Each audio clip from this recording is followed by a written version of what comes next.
and welcome to the first of our Q&A series, getting a chance to speak with composers and arrangers from a concert we did in 2020 called Music as Social Change back in February. We're honored to have with us today one of our singers, our own Jasper Sussman, who is also a wonderful composer. And we had the opportunity to sing her piece, We the People, which is a setting of Langston Hughes poem. So thank you so much for being with us today, Jasper. Oh, it's my pleasure. Thank you for having me. I'm like living out my dream to be a podcast host right now. So thank you so much.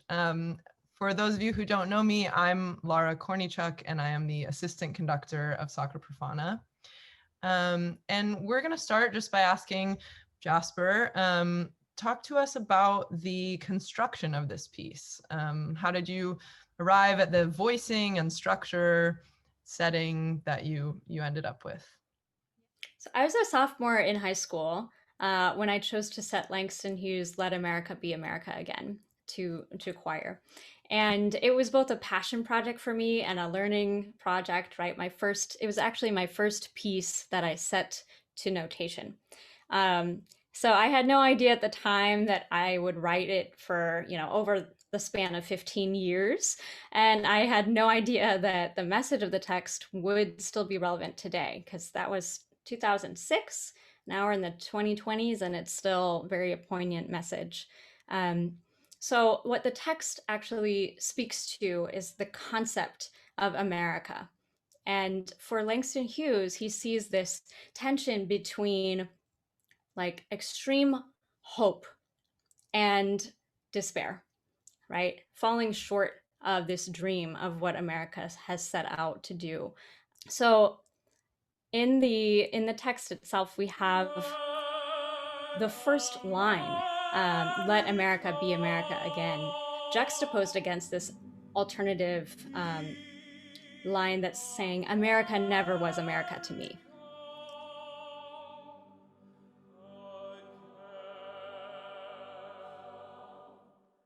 There was an incredible empathy in the voice of the author. So he spoke to himself as the persona of the poem in first person, in the shoes of many other people that were not of his own ethnicity or not of his own perspective, his own personal background. So there are these lines like, I am the immigrant, right? I am the one who left dark Ireland's shore, Poland's plain, and England's grassy right? And these are from the first person perspective, which was really incredible to me. So it made so much sense to set it for choir, which just represents, a community of individuals. But when we sing together, we unite as one. For me, the importance of this text was really very personal, um, even back in 2005, 2006. And the personal is wrapped up in the social, of course.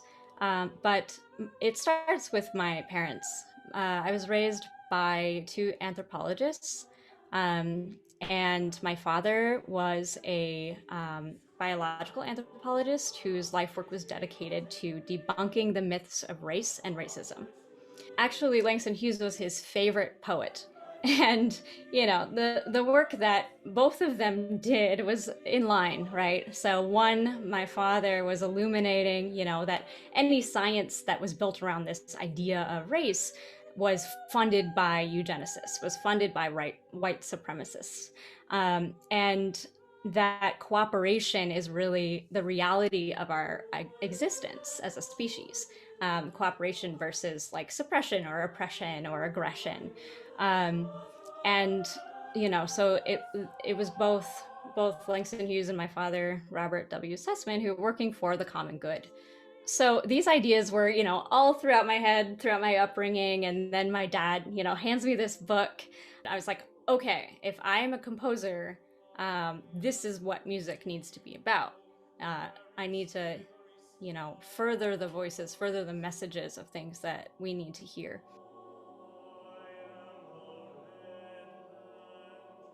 Yeah. So it's of course still relevant today, unfortunately. It sounds like this was a 15-year process for you as a composer. It's also a setting of a work that Hughes wrote back in 1935, nearly 100 years ago now. And as a singer singing this piece, I was struck, as you mentioned, by how relevant the text still is to our current environment. And I can't help but recognize, even just in this last week, the things we've struggled with that are still relevant to this piece. And so I'm curious, being that you released this in the year of 2020, right? That it found a public ear in 2020. What is your hope for the impact this piece might have on a modern audience? Yeah, that's a great question.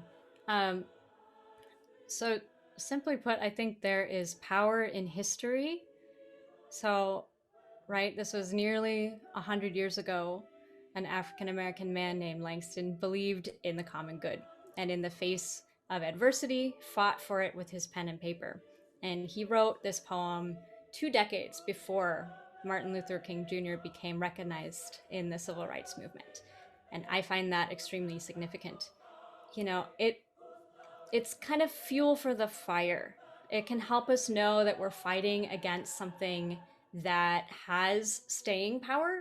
It has history behind it. It gives us kind of legs to stand on. It's this, Langston Hughes's words are an incredible example of strength and compassion that we can, help with our current modern issues today. Um, and they can help give us some sort of solidarity, I think.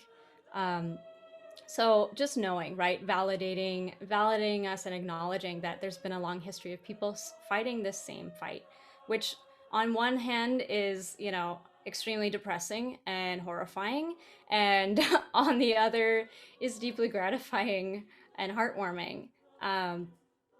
But on a very practical level, this piece is something that is going to reach a particular audience, I feel. So there's an audience out there that listens to professional choirs that maybe does not get hit over the head with this kind of message very often. So it is kind of a call to action and a call to pay attention um, to what's going on. Um, so yeah, it's a reminder and hopefully inspires people to pay attention.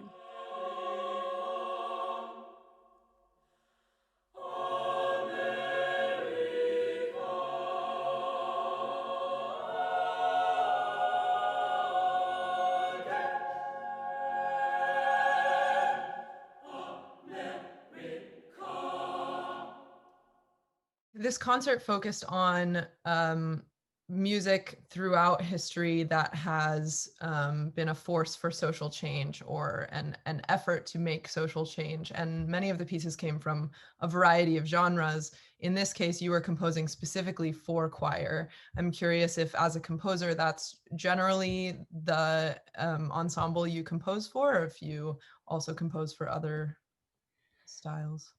Yeah, I mean, so it's interesting thinking about my history that this was the first notated piece that I wrote was for choir, and now I found myself back in that same position where I want to almost exclusively write for voice and choirs. I think there's extraordinary power in the vocal instrument and in the vocal practice, and you know there's like I've spoken about previously, it's inherently unifying when we sing together. It's something that reminds us that we're part of some, we all have some similar biology, some similar instrument that we attune to, and our bodies are built to perceive, like overtone series, for example. Like we can tune a major third, and when we do really well, there's like nothing like that sensation. um, so uh, these days my writing for voice is all about enhancing the unifying effects of choral practice, and for me that means kind of empowering the individual singer to interpret things in the music, to make their own decisions and say their own messages through their voice. So there's kind of this balance between interpretation or improvisational elements and notated or determined, predetermined elements. So I found that to be a really rewarding practice. And yeah, I absolutely love writing for the choir. As a white woman myself who strives to practice allyship and to continue to improve in my practice of allyship, I sometimes struggle as a singer with the idea that it might not be my place to sing the works of Black artists or take on the stories of Black artists. As important as I feel it is to share those stories, I do struggle with that. And I'm curious how you would describe your piece of the puzzle as a white composer in the context of the racial justice movement, particularly having set a poem by a Black poet that's references his own experience, although I guess you mentioned he does reference others as well.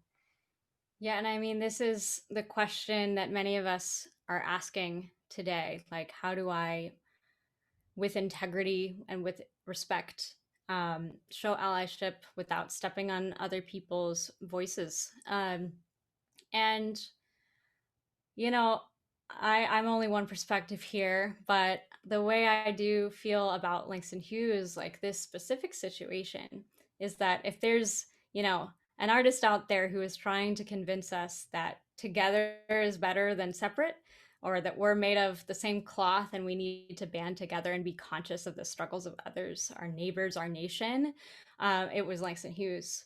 So there's really no dissonance in my mind about the ethical correctness of like all sorts of singers singing this particular piece, or of a Jewish American woman like myself, like second generation American, setting it to music. It sort of lends itself to that sort of reception, I think. Um, and he speaks to struggle, as a human trait, right? And that takes on many diverse forms, of course, and more groups, certain groups are certainly more oppressed than others. So I think what's most important to keep in mind is that every situation is different. We have to have a thoughtful and important exchange of things like funds, who needs to be given credit, and to be very explicit with our motives, and stay clear of any sort of exploitation, right? Um, but in general, exclusivity and division are not the answer to me. If we're going to like move forward in any way with this revolution, we're going to have to do so by respecting each other and, empathy, understanding the position of other people. Um, so yeah, I think it's important if you have a very specific thing that you're attempting to do so with integrity and with clarity, um, like complete transparency. It is hairy and fundamentally situational, so there's no easy answer at all. But with empathy and respect, I think we can move forward. Do you have any plans to set more of Hughes's poems or other texts that are relevant to the Black American experience? So the Hughes setting that I did was really the most political, like overtly political, that I've done thus far. Apart from this past summer, actually, I did a very experimental piece, for a festival, a voice festival called the Neo Voice Festival. It was in its second season, and held over Zoom. And I was asked to perform a piece for their opening concert. So I'm a classically trained vocalist as well as a composer. So I like to kind of bridge those two gaps sometimes. And this was one example of that. So this was, this summer was fraught with all sorts of kind of racial explosions in the US. And it was very clear to me at the time, with the rising of the Black Lives Matter movement, and, George Floyd's murder, something had to be said. And this was something that I needed to do, um, for this festival, just for my own practice and my own sense of continuing to speak to these issues.